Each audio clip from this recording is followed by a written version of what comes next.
আজকে ছোট্ট একটা ভিডিও আপনাদের সাথে শেয়ার করছি। গ্যালারির এক কোণে কোথায় যেন আমার এই ভিডিওটা থেকে গিয়েছিল, আজকে হঠাৎ করে চোখে পড়লো, ভাবলাম আপনাদের সাথে শেয়ার করে ফেলি। বেশ কয়েকদিন আগেকার একটা ভিডিও শ্যুট করা, কিন্তু কোনোভাবে আর আপনাদের সাথে শেয়ার করা হয়নি। তো এখন আমি 16 মাইলে ছিলাম সেই দিন। আমি একটুখানি রেডি হয়ে যাচ্ছি, কেননা আমি কালিয়াচক যাব। আমার একটা কাজ আছে, ওই যে একটা চুড়িদারের পিস আছে সেইটাকে সেলাই করতে দেব, আর তার সাথে আরও টুকটাক দু একটা কাজ আছে, তো সেইগুলো করে নেব। যার জন্য আমি যেহেতু 16 মাইলে থাকলে একলাই যাই, তো আজকেও সেই সেম কিন্তু একলা বেরিয়ে যাব, ছেলেকে নিয়ে যাচ্ছি না।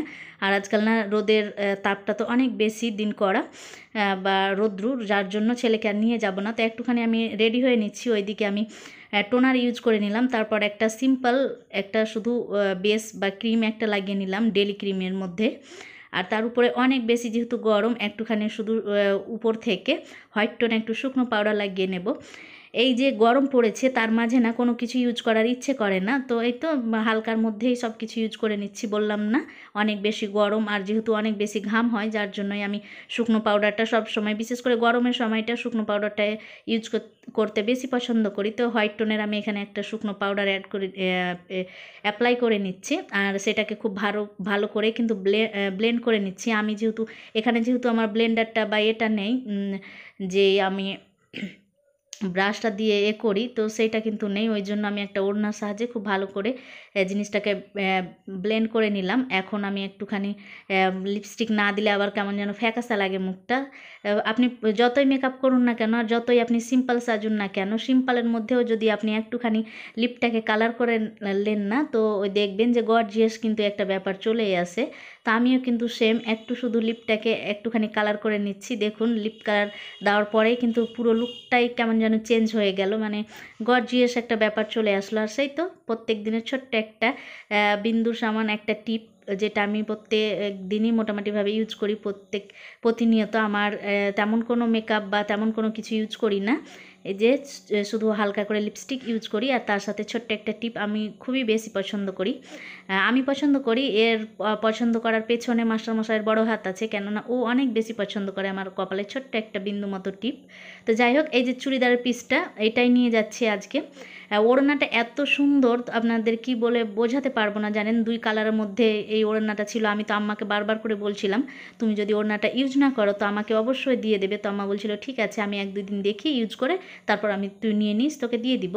তো এই তো চুড়িদারের পিসটার অনেক কালারটা সুন্দর, মানে টিয়া টাইপের একটা কালার, কি বলুন তো, সবুজ, কিন্তু এটা গাঢ় সবুজটা না, একটু ওই যে ফ্যাকাসে টাইপের সবুজটা হয় না, সেইটাই। তো চলুন, বেরিয়ে গিয়েছে, যে টোটো ধরে নেই, এই টোটোটাই আমি চেপে নেব। বাড়ির সামনেই যেহেতু টোটো পাওয়া যায় 16 মাইলে, বিশেষ করে বাবার বাড়িদের সামনে। আর এখন তো চলে যাচ্ছি, আর এটা পাগলা ব্যারেজটা ঢুকবো, ওই টার্নটা যে ঘোরে না সেইখানকার। আর আমার 16 মাইলের যারা ভিউয়ার্স আছেন বা এই জায়গাটা যারা যারা চিনেন, অবশ্যই আমাকে কমেন্টে জানাবেন তো, যে আপনারা এই জায়গাটা চিনেন নাকি। আর এই তো পাগলা ব্যারেজের ভেতর দিয়ে আমরা টোটো দিয়ে চলে যাচ্ছি। উপর দিয়ে কিন্তু রেল লাইন, আগে কিন্তু আমরা উপর দিয়ে যেতাম, বাট এই ভেতর দিয়ে যখন রাস্তা হয়েছে তখন থেকে আর কিন্তু ভেতর দিয়ে যাওয়া হয়, উপর দিয়ে তো রেল যায় আর কি। আর এই তো সেই ব্যারেজটা, যেটা আপনাদের সাথে প্রত্যেক দিনই শেয়ার করি মোটামুটিভাবে, রাতের ভিউ দিনের ভিউ যখনই যাই না কেন, এই ব্যারেজটা, পাগলা ব্যারেজটা আমার অনেক বেশি পছন্দ, যার জন্য আপনাদের সাথে শেয়ার করি।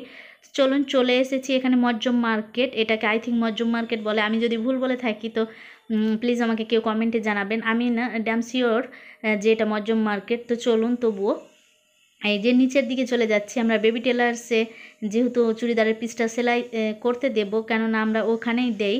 এর আগেও যতবার আমি সেলাই করে নিয়েছি বেবি টেলার্সেই কিন্তু সেলাই করে নিয়েছি। আর আজকে যেহেতু কাকু নেই, তার ছেলে আছে, তো তাকেই কিন্তু মাপটা দিয়ে দিচ্ছি। আমার এখন একটা ইউজ করা বা পুরনো একটা চুড়িদার নিয়ে চলে এসেছি, আর এটা মাপেই কিন্তু আমার যে নতুন চুড়িদারটা সেটাই কিন্তু করে নেবে, মাপটা নিয়ে নেবে। তারপর এই চুড়িদারটা আমি কিন্তু এখনই নিয়ে চলে যাব, শুধু মাপটা নিয়ে নেওয়ার জন্যই মূলত এটা নিয়ে এসেছি। আর প্রত্যেক দিনই তো আর এমনভাবে মাপ দেওয়াটা ভালো লাগে না, ওই জন্য একটা চুড়িদার নিয়ে চলে এসেছিলাম, এমনভাবে মাপ দিয়ে দিল। আর এই তো আমি বাকিটা ঘুরিয়ে নিয়ে চলে গেলাম, আর যেটা দেওয়ার সেটা কিন্তু দিয়েই দিলাম। তারা কিন্তু সেলাই করে দেবে এই মোটামুটি 5-6 দিনের মতো। তো চলুন এবার যাই বাড়ির দিকে। আর তো টুকটুক করে সিঁড়ি দিয়ে উঠে এই তো সেই মার্কেটটা, সেখান থেকে বেরিয়ে কিন্তু আমি এখানে চলে যাচ্ছি আপনার ওই রূপরাজ পার্লার দিদির কাছে মাস্টার পাড়ায়। এখানে না আমার ওই তো শ্যাম্পু, আমি যেহেতু চুল স্ট্রেট করেছি তো আমার শ্যাম্পু আর কন্ডিশনারটা নেওয়া হয়নি, তো সেইটা নেওয়ার জন্যই মূলত চলে এসেছি। ওখান থেকে বেরিয়ে এটা যেটা ভিডিও ক্লিপসটা দেখছেন সেইটা হচ্ছে যেদিন আমি চুড়িদারটা নিতে এসেছিলাম সেই দিন 7 দিন পর। তো আজকে এই ভিডিওর সাথে আপনাদের সাথে শেয়ার করে নিলাম। এখন আমি চুড়িদারটা আমার সেলাই করা হয়ে গিয়েছে, সেই জিনিসটাই নিতে এসেছি আর কি। চলুন তাহলে আজকের ভিডিও এখানে অবধি থাক। সবাই ভালো থাকুন। আল্লাহ হাফিজ। আসসালামু আলাইকুম।